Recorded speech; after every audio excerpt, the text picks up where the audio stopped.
Eau chaude, cuisine, baignoire et douche. Chaque point d'eau de la maison est indépendant. Pour faire mon étanchéité entre mes vannes et mes différents raccords, j'utilise du nylon. Quand je mets ma vanne dans cette position, l'eau passe par le cuivre ici et ne passe plus par les filtres. Il faut installer un réducteur de pression. On va dire qu'en général, pour une habitation classique, tu le règles entre 3 et 5 bars maximum.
Ça commence très mal. Et je précise, nous ne sommes pas lundi. Bonjour à tous et bienvenue dans cette nouvelle vidéo. Comme tu l'auras compris, cette semaine, c'est plomberie. Enfin, c'est plomberie si j'ai pas d'autres couilles en avançant sur ce poste-là. Parce que là, la cartouche filtrante en phosphate est complètement explosée. Le truc est neuf, je précise, je viens de le déballer à l'instant. Donc va falloir que je recontacte le fournisseur pour qu'il m'en renvoie une neuve. Je ne retrouve pas également quelques outils, notamment ma grosse clé à molette de qualité professionnelle pour serrer tous les futurs raccords de plomberie. Et si tu te rappelles de l'épisode précédent de la semaine dernière où je devais également attaquer la plomberie et il me manquait la moitié des trucs. Donc ça commence à faire beaucoup, tu vois, et je me demande s'il n'y aurait pas un marabout qui se cache derrière tout ça, qui m'enverrait des sorts afin de m'empêcher d'avancer sur ce poste-là. Mais malgré tous ces points négatifs, je devrais quand même pouvoir avancer au niveau de la plomberie, installer mes nourrices, raccorder pas mal de points d'eau de la maison. Mais ça, tu le verras dans les prochaines minutes de cette vidéo. Et je précise également une autre chose très importante. Je ne suis pas plombier. Au cas où tu ne le sais pas et que tu tombes sur cette vidéo, je suis qu'un simple amateur particulier qui fait ses travaux lui-même. Et d'ailleurs, la plomberie, c'est la première fois pour moi. Je n'ai jamais installé de nourrice ou de collecteur, de réducteur de pression, tout ce qui concerne le domaine sanitaire. Donc j'ai un peu le stress des examens, pas pour la pose et l'installation de la plomberie, mais par rapport à tous les plombiers qui vont être comme ça en regardant cette vidéo. Alors écoute-moi bien, jeune padawan. Fais bien attention à ce que tu fais, te loupe pas, parce que nous, on va pas te louper. J'ai pas trouvé autre chose, Calmez-vous les gars, ça va bien se passer. Je ne suis qu'un arbre au milieu de la forêt des hommes. J'ai bossé mon sujet, normalement. J'ai regardé les meilleurs plombiers du YouTube Game. Normalement, je suis préparé et cela devrait bien se passer. Donc, j'arrête de parler et puis c'est parti.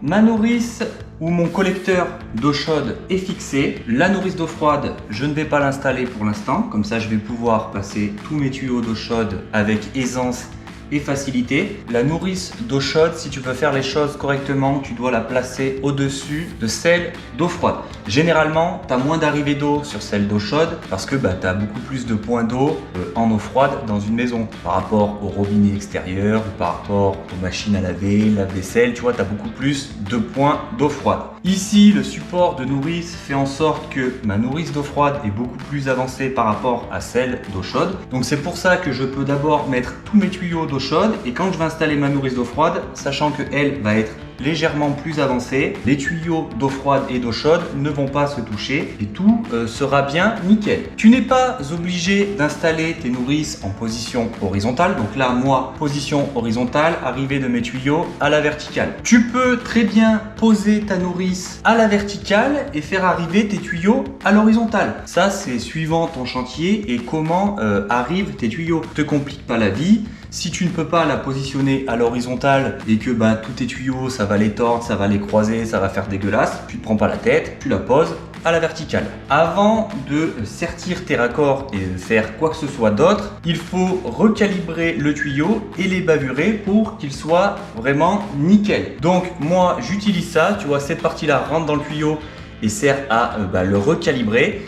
Et si tu regardes bien au fond, il y a des lames qui viennent faire un petit chanfrein au bout du tuyau pour que ce soit nickel. Ici, un raccord multicouche écrou libre en 16. Comme tu peux voir ici, il y a des petites lumières pour voir si ton tuyau est bien rentré en butée. Donc une fois que ton tuyau est en butée, tu le vois par les petites ouvertures ici et ça veut dire que t'es bon, tu peux sertir.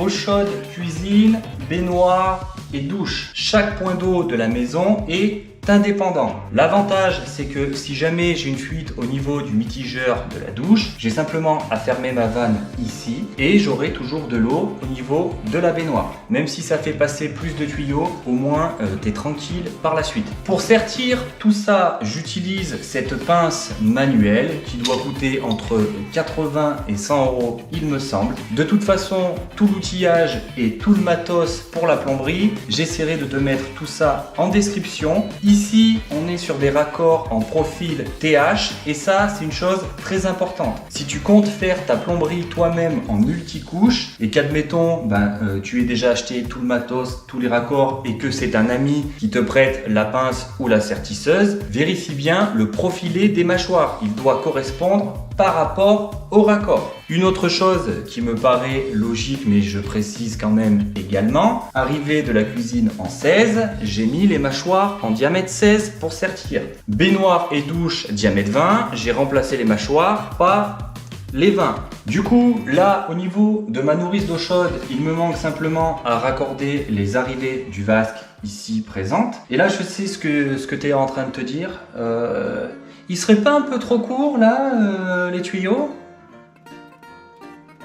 Un peu beaucoup même, un peu beaucoup trop court. Si tu me connais et que tu es un habitué de la chaîne, tu sais que généralement, que ce soit pour des gaines électriques ou des tuyaux de multicouche, je mets 1 mètre de marge. J'avais mis également 1 mètre de marge ici. Sauf que, je ne sais pas si tu as vu les épisodes précédents, mais lors du passage de ces tuyaux, je me suis fait avoir et piéger moi-même par la fameuse trappe à linge qui va se trouver dans la salle de bain, dont elle est ouverte au niveau de cet étage, mais pas au niveau du sous-sol. Et donc du coup, on passe de 1 mètre de marge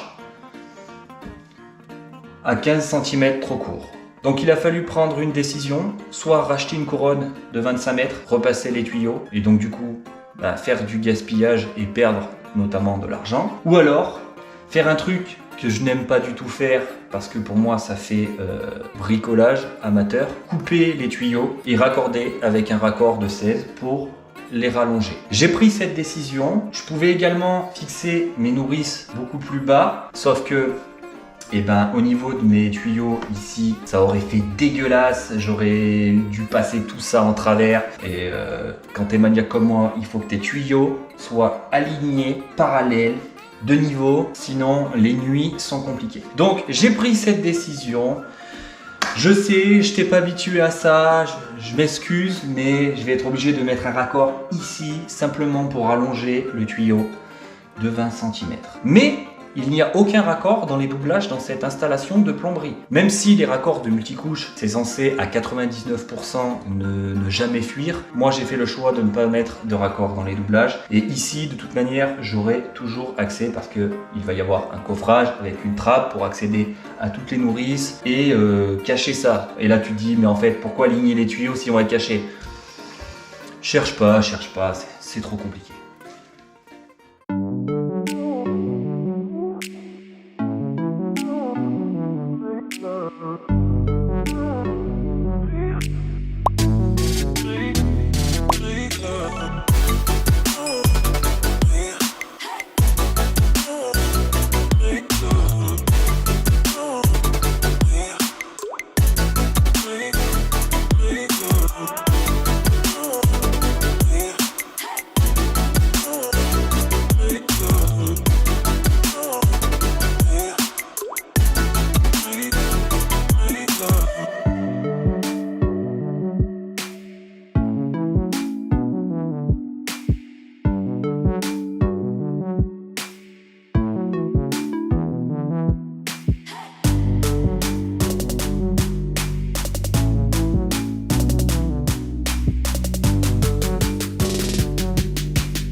Tous les points d'eau de la maison sont raccordés au niveau de mes nourrices. Comme tu peux voir, il me reste 2 sorties de libre sur ma nourrice d'eau chaude et une sur celle d'eau froide. En attendant, je vais rajouter des bouchons, même si tu peux ouvrir et fermer les vannes ici. Comme ça, on la joue sécurité et il n'y a pas de souci et il n'y a pas d'ouverture de la vanne par inadvertance et pas d'inondation. Plus tard au sous-sol, je vais avoir encore différents points d'eau, notamment pour une cuisine d'été, la buanderie et une douche dans une chambre parentale. Donc à ce moment-là, je vais repartir de ma nourrice d'eau chaude pour alimenter une nourrice qui elle va se trouver au rez-de-chaussée et qui elle va gérer les différents points d'eau au niveau du sous-sol. Ne pouvant pas installer mon ballon d'eau chaude pour l'instant parce que la chape au niveau de cet étage n'est pas encore coulée, je vais faire un raccord entre ma nourrice d'eau froide et ma nourrice d'eau chaude pour pouvoir tout alimenter et pour pouvoir contrôler si jamais je n'ai pas de fuite.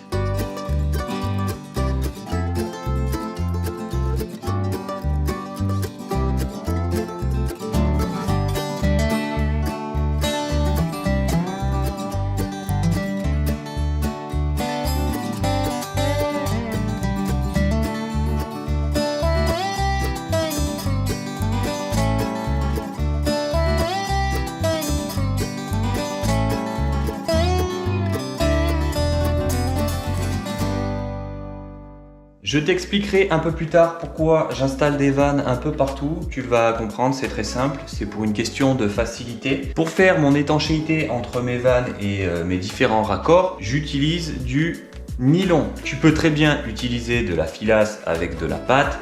Ce produit est marqué qualité for professionnel, do you know? J'ai découvert ça grâce à la chaîne de Cédric, Making France. Et donc du coup, c'est beaucoup plus simple, beaucoup plus rapide. Tu n'es pas obligé d'attendre que ton joint en filasse sèche. Tu peux directement mettre en eau. Quand tu utilises des raccords ou des vannes comme celle-ci, tu vois, mon filet est lisse et tout neuf. est nickel. Et parfois, il y aura déjà des traces au niveau du filet. En fait, c'est pour faire ton étanchéité quand tu utilises soit du nylon comme ceci, ou soit de la filasse pour que ça accroche bien au niveau du pas. Et si c'est pas le cas comme ici, soit tu utilises une scie à métaux. Après, il y a des outils exprès pour marquer le pas, ou une pince multiprise. Tu vois, tu abîmes légèrement le filet pour que ton nylon accroche bien et que quand tu serres, il ne tourne pas sur le pas.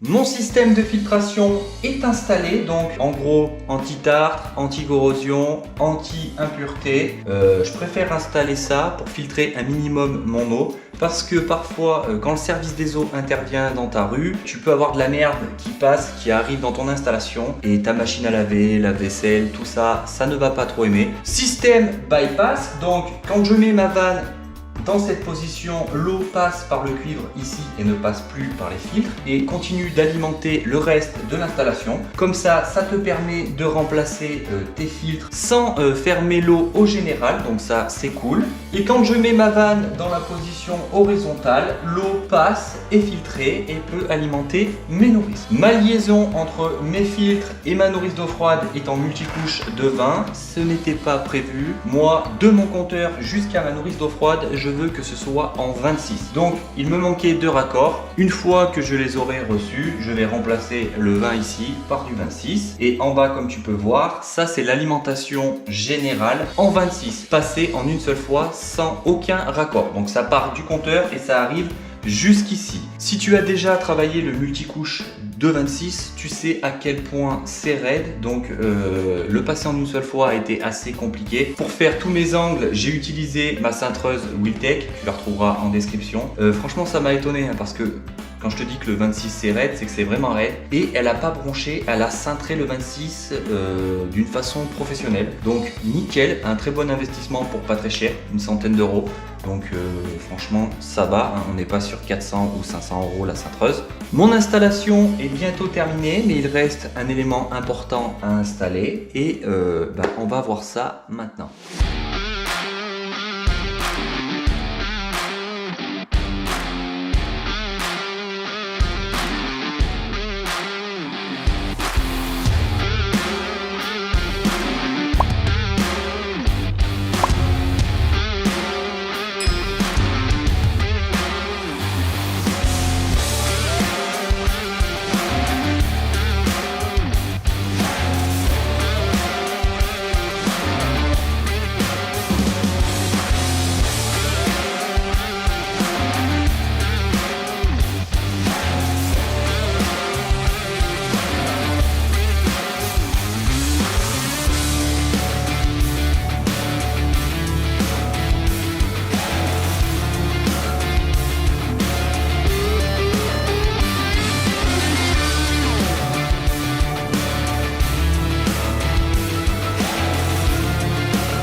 Mon installation est terminée, donc maintenant je vais t'expliquer 2-3 trucs, pourquoi j'ai mis des vannes, pourquoi il y a certaines choses et certains éléments qui sont obligatoires, sinon tu vas avoir des problèmes. Ici, j'ai installé un réducteur de pression, très important. Il faut savoir que la pression d'eau qui arrive à ton compteur peut monter jusqu'à 10 bars de pression, ce qui est énorme. Et si tu envoies 10 bars de pression dans ta machine à laver, dans ton ballon d'eau chaude ou dans ton lave-vaisselle, ils ne vont pas vraiment aimer et tu vas absolument tout flinguer. Donc, c'est pourquoi il faut installer un réducteur de pression. On va dire qu'en général, pour une habitation classique, tu le règles entre 3 et 5 bars maximum. En serrant la molette ici, j'augmente la pression et en la desserrant, je baisse la pression. J'ai également un manomètre pour vérifier la bonne pression de mon circuit. Là, il est à 0 parce que le circuit est vide pour l'instant. Tu as également une flèche qui t'indique le sens de la circulation de l'eau. Donc, bien faire attention à ça. Entre ton compteur d'eau et ton réducteur de pression, tu as ce qu'on appelle un clapet anti-retour. Donc là, tu ne le vois pas parce que moi, il est installé en bas au rez-de-chaussée, juste après mon compteur. Généralement, c'est le service des eaux quand ils viennent installer ton compteur qui t'installe également le clapet anti-retour. Donc ici, mon tuyau en 26 de multicouche part justement de mon compteur et de mon clapet anti-retour. Il vient alimenter directement mon réducteur de pression et comme tu peux voir, j'ai installé des vannes à différents endroits sur mon installation. En gros, je t'explique. Là, je souhaite remplacer mon réducteur. Il me suffit simplement de fermer l'arrivée d'eau ici et de fermer la vanne qui se trouve juste après pour isoler cette partie. La première vanne a une purge, donc j'ouvre la purge, l'eau se vide. Je peux remplacer mon réducteur tranquille sans vidanger toute la partie supérieure. J'ai fait également la même chose pour la partie filtration. Quand je parle la partie filtration, c'est si jamais je souhaite remplacer l'ensemble, pas seulement une cartouche. J'ai une deuxième vanne juste après le groupe de filtration avec une purge également. Donc là, si je souhaite remplacer l'ensemble, je ferme cette vanne, donc ça isole mes nourrices. Je ferme la vanne qui se trouve après mon réducteur de pression, donc ça isole cette partie. J'ouvre la purge là, je vide l'eau qui se trouve dans cette zone, je peux intervenir, remplacer les éléments et tout le reste sera bien isolé et je ne suis pas obligé à chaque fois de vidanger tout le circuit ou de vidanger toutes mes nourrices. Comme je te disais dans la vidéo, cette partie là, je vais la remplacer par un 26 parce que je pars de mon compteur d'eau en 26 jusqu'à ma nourrice d'eau froide. Ici, c'est provisoire, hein, je le répète, mais en gros là, je vais avoir une sortie d'eau froide qui va partir alimenter mon ballon d'eau qui va se trouver juste ici. Et de ce ballon d'eau, je vais avoir un retour d'eau chaude pour alimenter la nourrice d'eau chaude. Donc ça, c'est provisoire, juste histoire de pouvoir tout mettre en eau et voir si l'installation est bonne et qu'il n'y a pas de fuite. Je viens de raccorder mon alimentation en 26 au niveau de mon compteur au rez-de-chaussée. C'est le moment de mettre toute cette installation en eau. On va y aller au fur et à mesure. Je vais ouvrir la vanne qui va alimenter le réducteur de pression. C'est parti!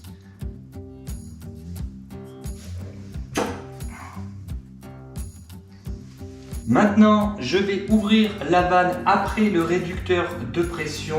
Je mets ma vanne sur la position bypass pour éviter d'envoyer l'eau dans les filtres parce que là, cette cartouche-là est pétée, il y a plein de bouts de plastique. Donc on va éviter d'envoyer des bouts de plastique dans les nourrices et dans l'installation.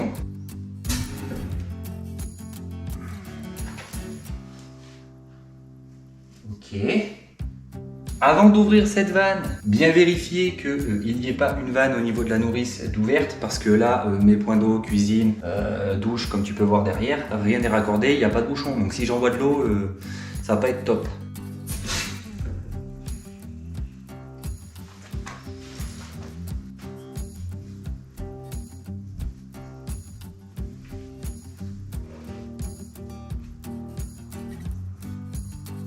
Comme tu peux le constater, cette installation est parfaite. Il n'y a aucune fuite à déplorer.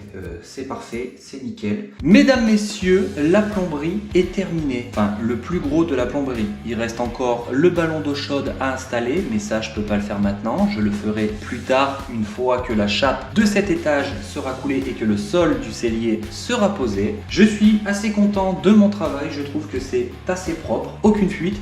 Et je n'ai pas triché. Je n'ai pas mis en eau en off et après refait la scène. Tu as bien entendu, à chaque fois que j'ai ouvert une vanne, tu as entendu l'eau arriver. Donc je l'ai fait en direct live avec toi, public. En tout cas, j'espère que cette vidéo t'aura plu et qu'elle pourra te permettre de faire ta plomberie toi-même pour chez toi. J'ai fait en sorte de rentrer dans les détails un maximum, c'est pourquoi j'ai beaucoup parlé durant cette vidéo. Si tu es plombier, n'hésite pas à me donner ton avis sur cette installation, si tu aurais fait comme ça ou si tu aurais fait différemment, si j'ai fait de la merde ou si j'ai travaillé correctement. N'hésite pas à me lâcher un like si cette vidéo t'a plu comme d'habitude, à partager cette vidéo si tu as un pote qui est en plein dans la plomberie mais que ce n'est pas son métier, ça pourra potentiellement l'aider. On se retrouve dimanche prochain.